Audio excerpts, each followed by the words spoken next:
Okay, today we're going to have a look at changing the filter in a Suzuki XT 650 Gen 3, 33,000 Ks, so a little bit overdue. Obviously when we start by removing all the bolts, and just take note of where the plates are, because when they go back in they need to be the right side up and obviously matching, because they are not all asymmetrical. So we'll start by loosening them off.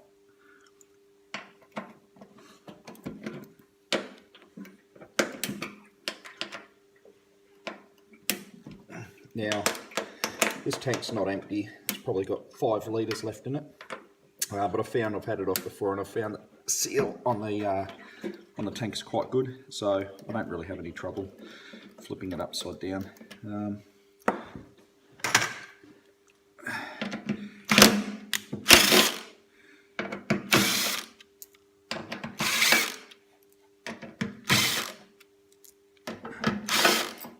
Okay, so obviously bolts out, lay them out. As I said, when you take the plates off, just usually the stamping's on the top, so that's the way you want to put it back in. And the same with this one. You'll see some casting stamps. Make sure they're facing up as well. If it's flipped over, as I said, it'll look like it lines up when you put the other plate on, and it'll just be a little bit off, so just got to be a bit careful of that, because you'll end up stripping something or wrecking it. Next piece, as you come out, just be careful. There is a little O-ring, a big O-ring. Roll it around, just let it do what it wants to do.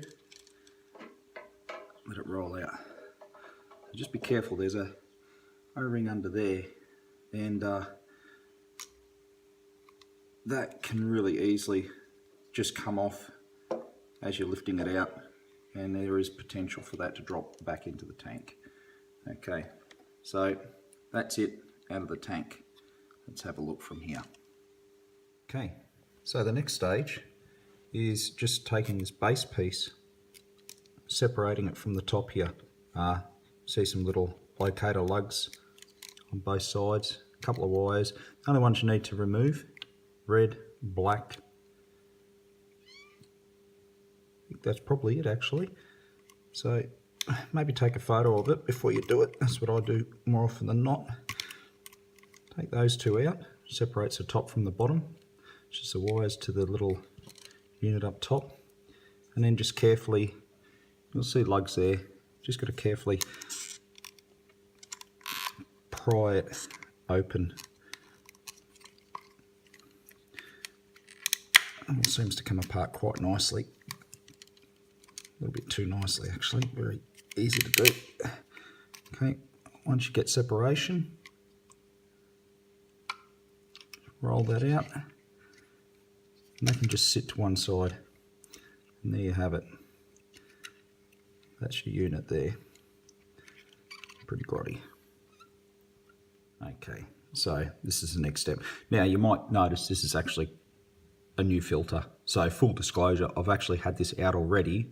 I didn't get a proper seal. When I turned the tank over, the fuel was running back through this system here and leaking, so I couldn't turn the tank upside down, or sorry, the right way up, because fuel was coming out everywhere, so it's had to come off again, which is why I sort of know what I'm doing, but not really. Now, if you look down this little hole, there is a O-ring, and that, I reckon, was the cause of my problem, because it didn't sit flush. It actually sort of went on a little bit pear-shaped, so the fuel would have been getting past there, so I didn't get a good seal.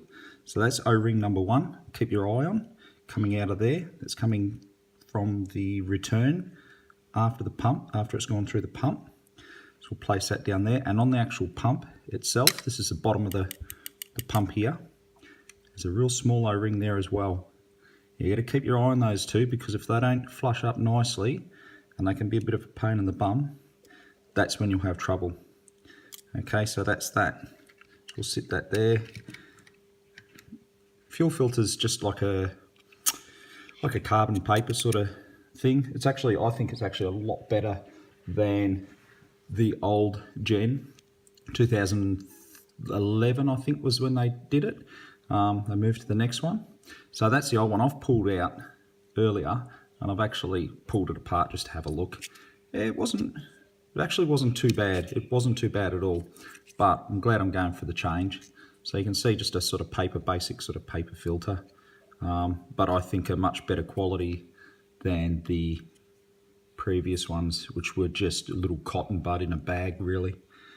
Okay, so we'll leave that one there, and we'll put it back together. So what we'll do is I might actually set that on there first, so it receives it a bit better.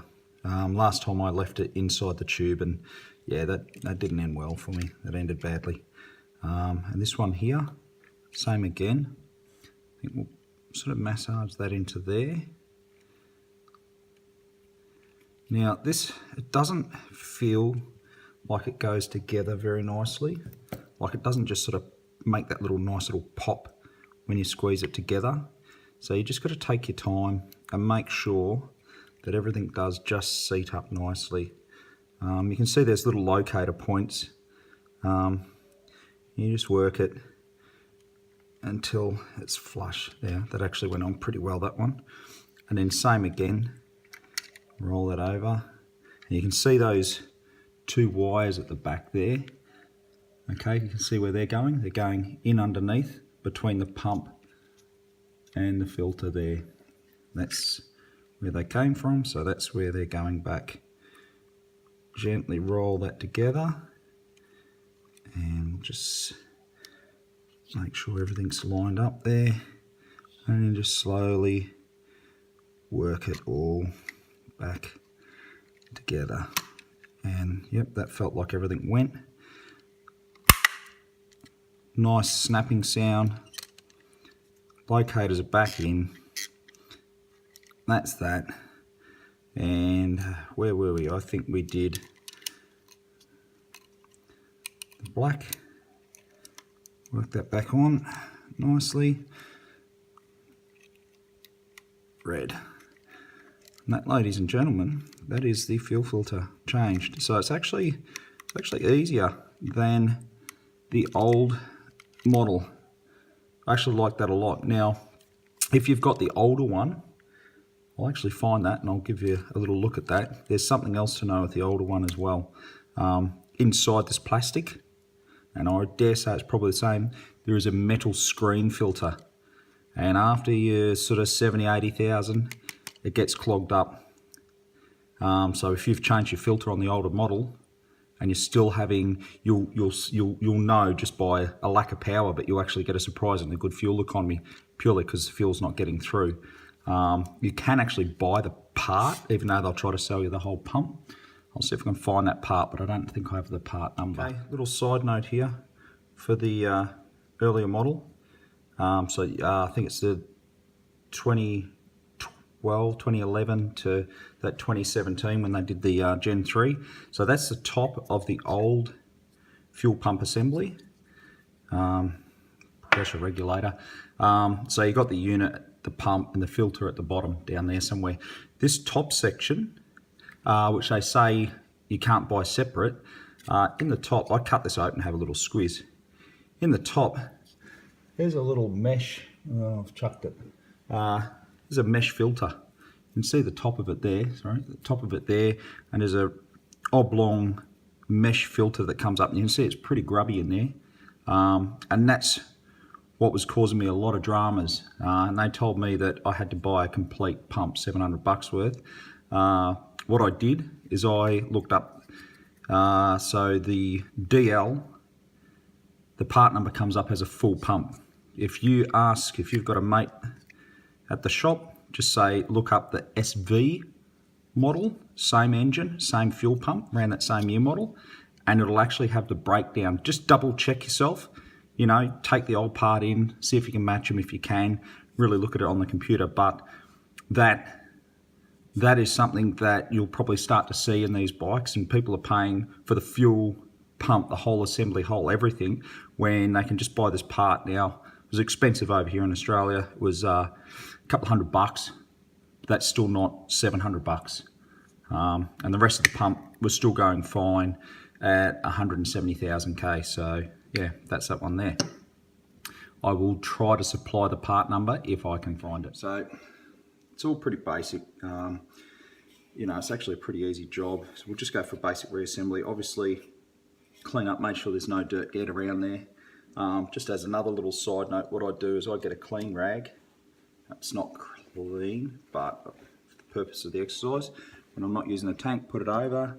I had a whole bunch of these little magnets, so I just whack a couple around just to stop dust and crap getting in there. That works really well while she's sitting in the corner of the room. Anything will work, just don't leave that open. Why put a new filter in if you're just going to gang it up? Okay, so reassembly, O-ring goes into that little recess, and when you massage it in, the O-ring actually feels too big. But actually, first time I did it, I'm like, is it supposed to go there? But if you just sort of work it in, and it'll sit in there nicely. I'll lower the whole shoot and match back into the tank. Oops, wrong way around. Start again. It is a bit fiddly, you've got to just follow your nose on that one. Sit it down, and obviously I took note of which way the fuel outlet was. Now, if it's in properly, it won't actually turn. There's little lugs in there that'll hold it. Spacer plate, somewhere like that. Now obviously stamps upright, and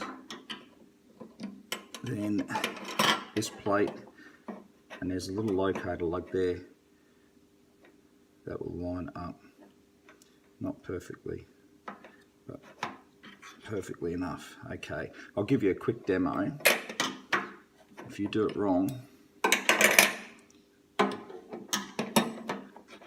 everything will come super close. I don't know if you can see it, but just miss, just be out, just be out. So the temptation is to just kind of get it in there, and yeah, you're not doing yourself any favours. So just make sure that it's the right way up, roughly in the same place. Double check yourself, check everyone, that it's all lined up nicely. Bolts back in. Yeah, all right. I'll just chuck. I'm just going to use a little bit of Loctite on those. Why not? So obviously just a little dab of Loctite on each one. Just do a couple of turns on each bolt until everything's located. You're happy everything's sitting right. There's a couple of mil of movement in the actual pump where it seats. So you just want to make sure everything's sitting where it should be. A bit of a tighten.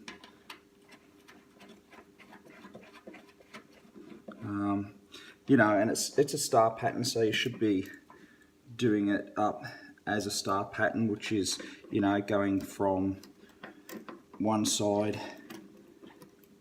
to the opposite side and working your way around till it sort of nips up. I find this one, because of that space of that O-ring, that sort of presets everything to the exact pressure, and the bolts, I'm sure there's a torque setting for them. You know, firm, don't strip it. These steel tanks, you know, it's just mild steel, so if you over tighten it, you are just going to chew those things up. If you're using a some sort of gun, you know, Doug, only 2 Dugs, no more.